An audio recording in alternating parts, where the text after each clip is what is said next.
Hi, it's Professor Kim Nelson with the Jewelry Design Department at FIT. I'm going to do a tutorial today. It's an advanced surfacing technique tutorial. I'm going to take this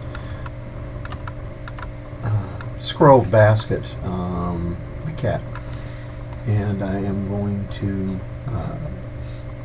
do finished surfacing on it. Okay. So, the purpose of this video, as far as what I want you to learn from it, is how to do sophisticated flow along surface strategies, which is what this will be involved. So, I need to get a few things. I need to get the curves off of here. So I'm going to change the layer this is on. You will all have this file to work from, this initial file. So I'm going to turn that off. And the only curves that I need and you will need for our purposes, are the ones that I put on the basket to break it down, to use as drawing aids. Those. And these basically define the partitions for each scroll. Going around the basket, and the elevation where the bottoms of the scrolls reach to. Okay. Now I need to have a surface to play with that is not all punched up and chewed away like this one is. And to get that, I'm going to right-click on Explode. That'll give me Extract Surface. I want to make sure the copy option says yes. I want to activate a layer that's a color that I like to work with, because it will put the output of this onto on whatever layer is current. Click on that. And now we have that outside surface. You can't see it because the green surface is still in the way. But there's that surface. Now it's still really partitioned and chewed up, so I'm going to untrim it, which removes all the trim curves.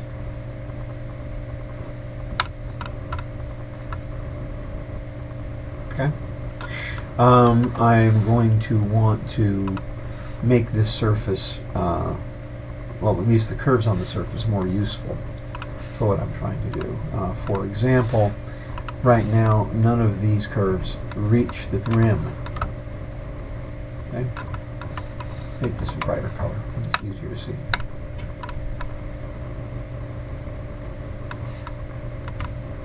Okay.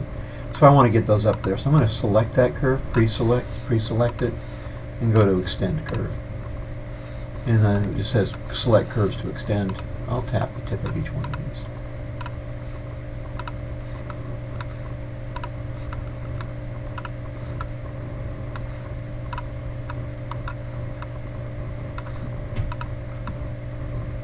Make sure they're all reaching, and that's fine.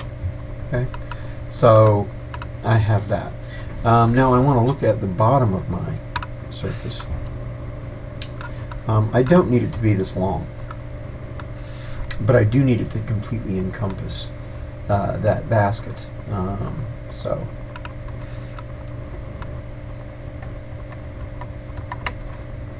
go into my front view.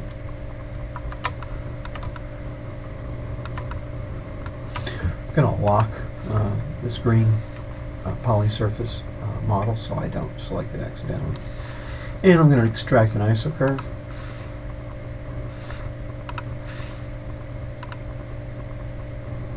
That'll demarcate the bottom of this. And actually, the length at the end of these curves is going to work fine for me. You just have to make sure that it comes below the ring bore all the way around.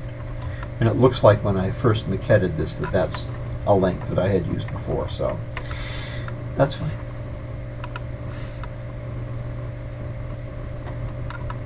Okay, I'm going to use that to trim off the bottom of that surface. So this is my master surface, the one that I'm basing everything else on. Okay? It's important to get it to this point before you go further. I'm going to create separate surfaces all the way around this now. And to do that, I'm going to want to have more cross-section data. Let's take, for example, this front element, which is this for this front scroll. These would be my rails. And this would be a cross-section. This would be a cross-section. this would be a cross section. I'd like one more cross section to help me make sure that I keep the surface the way that it is here, that it doesn't distort too much in being reconstituted. So, let's duplicate, get another isocurve going, and I'm going to pull this one in about halfway between the indicator line for the bottom of the little scrolls and the bottom of my basket parent surface here. That's fine. Okay. So, now I'm going to do some surfacing. Before I do that though, remember guys, when you do surfacing, the most important thing is your curves, because whatever the math of these curves is, will be the math of your surface. And the surface we want, when you're doing flow along surface, both your base surface and your target surface have to be a single surface geometry. They can't be poly surfaces. It's just like when we do flow along curve. You can't have a poly curve. You want to have a single curve as your base curve and a single curve as your target curve. Flow along surface, same thing. A single surface going to a single surface, no poly surfaces involved. So if I have any poly lines, and for example, I extended this to reach here, that's going to make it into a polyline almost guaranteed. And you can see, oh, it didn't explode. It didn't explode. So these are actually not polys. That's good to know. So I could, class, actually use them, but when you do it at home, you're probably going to get a poly curve. So I am going to rebuild these. Plus, I know I'm not going to love the math on them, because the points up here are going to get quite dense where I extended it. So I'm going to grab all of these. They don't have to have few or a limited number of points. They could have a lot. It doesn't matter, because I'm not going to control point edit these surfaces. They're flow kit. They're going to be static. But, you know, and I want to keep it on the parent surface here. I want these to not vary. So rebuild them. And I think about 25 points would cover it. 23 is fine. They visibly didn't even move. A good way to confirm that they're still the same is you could select two of them and use them to trim these curves. And if it trims these curves all the way down, then you still have a good intersection. So it's still where it's supposed to be.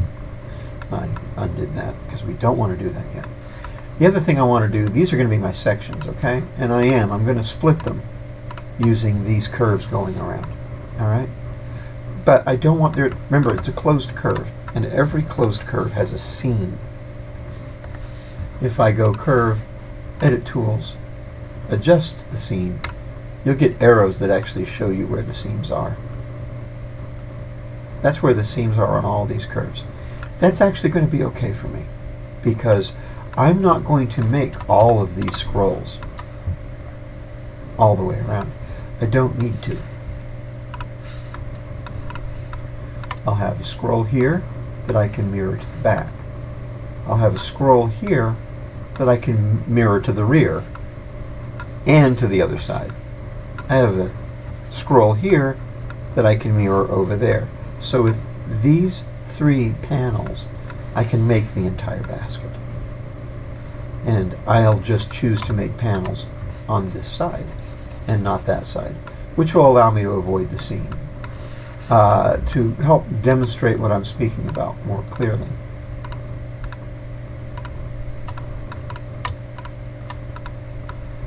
If, for example, I decided to use this panel instead of this panel, making my scrolls, this curve would have a seam in the middle of it, and when I trimmed it, it would look fine, but it would actually be a poly curve. You'd have a piece here and a piece here joined together. So the surface I made would have a seam right down the middle of it. And the surface with a seam down the middle of it is a poly surface and is not useful for a flow along surface command. But I'm going to simply avoid this side and work with this side over here, and that'll be fine. Remember, this has nothing to do with this actual surface, which actually also has a seam there. We pulled the isocurves from the surface, so they have a seam in the same location as the surface seam. But we're not actually going to be using this surface anymore. This surface was just a reference. So I will actually hide it now. We don't need it. I'm going to turn off our line, our picture frame. So I am not going to be using this partition, or this partition, or this partition, or this partition. I'm only going to be using this panel, and this panel. Okay? I am going to select my rails, and I am going to split them. Cutting objects will be my 4 curves.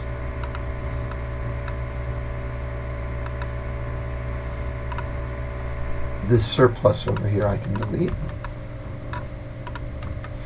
And these are the curves I'm going to use to make my surfaces. I will make them orange, just custom. So, by rail sweep, rail, rail, section, section, section, section, done. By rail sweep, rail, rail, sorry, rail, rail, section, section, section, section, second panel. By rail sweep, section, section, section, section. 1 panel, 2 panel, 3 panels. Okay.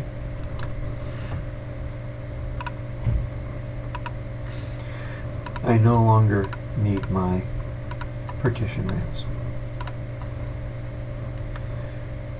I no longer need my bottom sections or my top sections.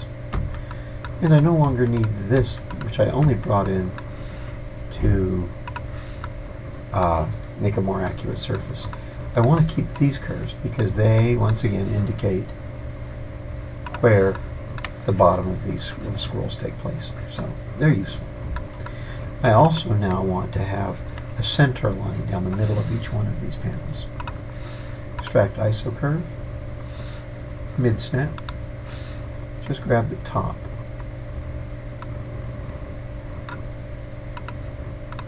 Of each one of these.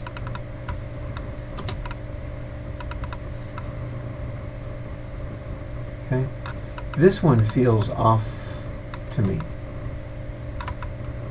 That might just be a visual thing. Okay, I'm going to check it just because it makes me curious. I'm going to split this curve using this curve and analyze the length. 1.686. 1.686. Nope. It's just visually screwy, which is okay. But you can check those things if you're curious when you're working. Okay. Might as well make all of these the same color curve for now.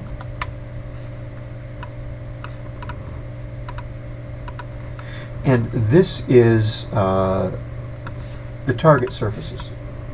These are in place. Now I need to make the base surfaces.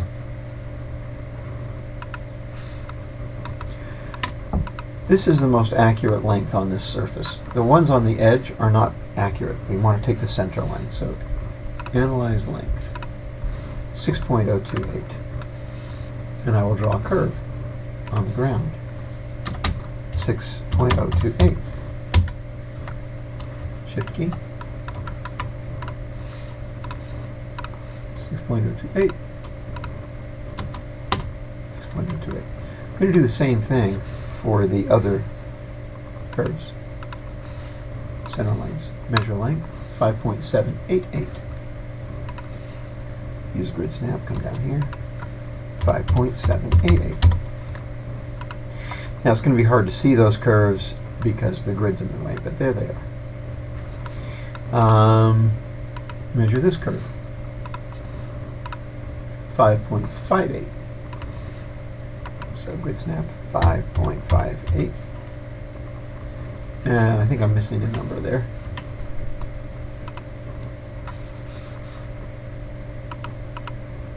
Nope, I was right, 5.58. Oh, okay. 5.58. Shift key, and there we go. So this belongs to this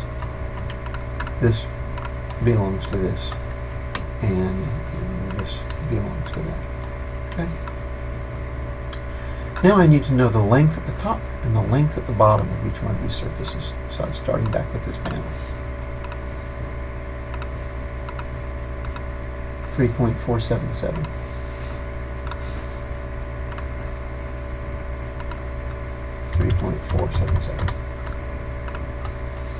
And I'll measure the top of the next one over. 3.477 is the same.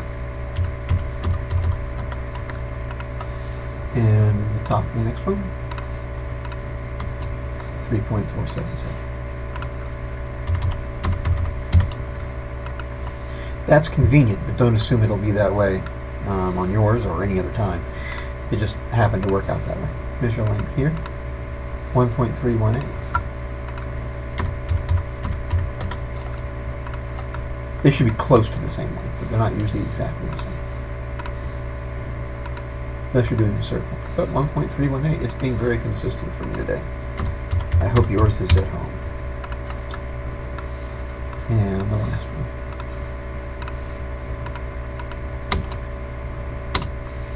1.318. Alright. Enough to make you a believer. There we have it.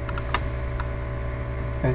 Yeah, I mean, they should, it would be like 1.32 or 1.33 or 1.28 would not be unusual either for an asymmetrical form. But this is a simple ellipse, so it's being nice to us. I need to center these on these center lines. So I'm going to move from mid to end for each one of these curves.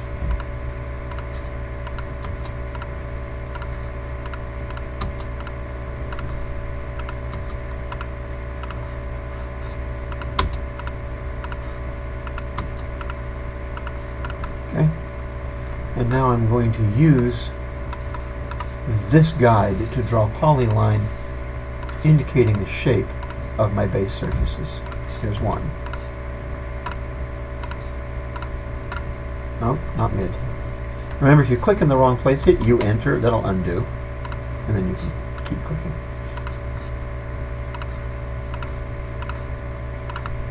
Okay, I do not need my original top and bottom curves here anymore. And they might be confusing, so I'll go ahead and remove them. And I'll use a planar surface command to make the surfaces here.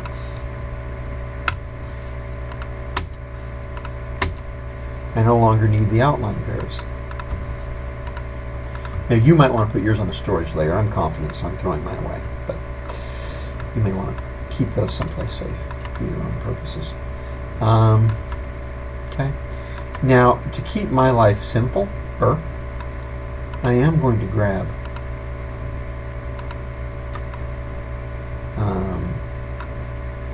each one of these surfaces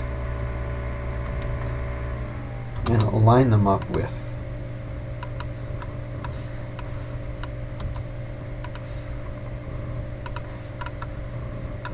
the flat surface that they relate to. Okay? I need to make sure the math matches. And the first step, you'll recall, of making sure math matches between two surfaces is to make sure that the direction is the same. So I'm going to extract an isocurve here. On the flat surface, it's a vertical. On the 3D surface, vertical. 3D surface, vertical. Flat surface, vertical. Flat surface, vertical. 3D surface, vertical. So all of these match in direction. That's good. So I need to see what the math on this is. I'm going to hit F5 to rebuild. I am not going to rebuild. I'm just looking at it to analyze. Since the direction is the same, the order of these numbers will be the same. And this surface is currently 18 by 15 third degree in both directions. Cancel. I don't want to change my surface. I want to change this one. 18 by 15 by 3,3. And it should match. So if I now, here's a problem though. Did you see what happened there? If I turn on the points, where do they go? I can't have this. So actually, the method I use to make these surfaces is not ideal. It's fast, but it's not ideal. I'm going to bring back the top and bottom curves for these surfaces. Throw them away. I'm going to make these as a loft instead. Loft just makes a straight surface between two curves. Much better. Because I need the shape of this surface. I'm trying to mimic the shape above and below. Wondering why this one became so crazy. I don't know. Just did. Alright, so I'm going to check the directionality again.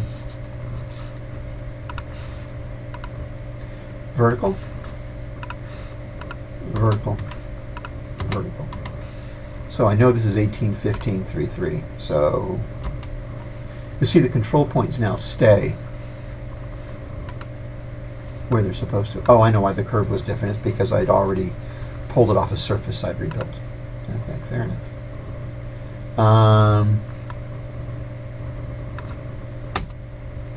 Before I do that, I need to check the math on this surface. This one is 2014.33. So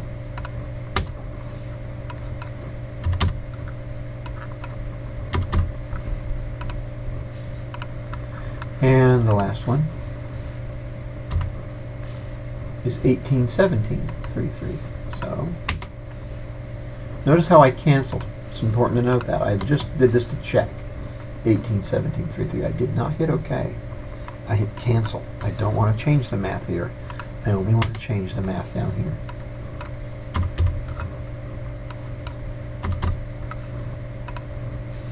Okay, so I have matching base surfaces and target surfaces.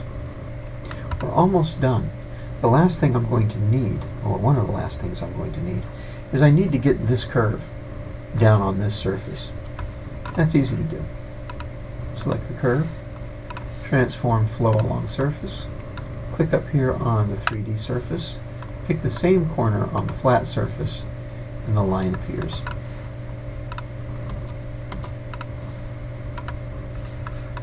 And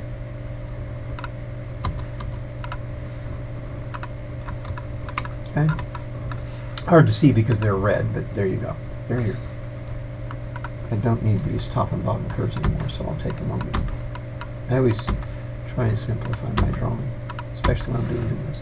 So, and I would like these to be the same color as the midline, which is that dark blue. Control D to change layer.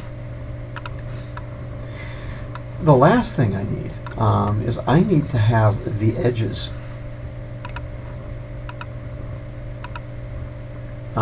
coming off of this on the ring. So I need this line. Okay, so duplicate edge here, here, here, here. Notice the seam in the middle. That's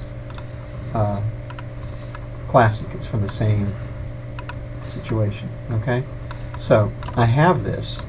Don't really care what the math on this is. It's not going to matter. It's just for reference. But I do need to be able to split it. So I'm going to copy it so I can use it with each one of these. Bring back their surfaces, and I'm going to split it. Split this curve with this surface. Split this curve with this surface. Split this curve with this surface. And now I will take these curves and I will, where did that one go? Project them, or these guys here. I'll actually make them red so that this curvature, the curve information on the target surfaces stays consistent color. I'm going to do the same thing I did with the scroll line. flow along surface. Corner, matching corner. Flow along surface. Corner, matching corner. Flow along surface. Corner, matching corner.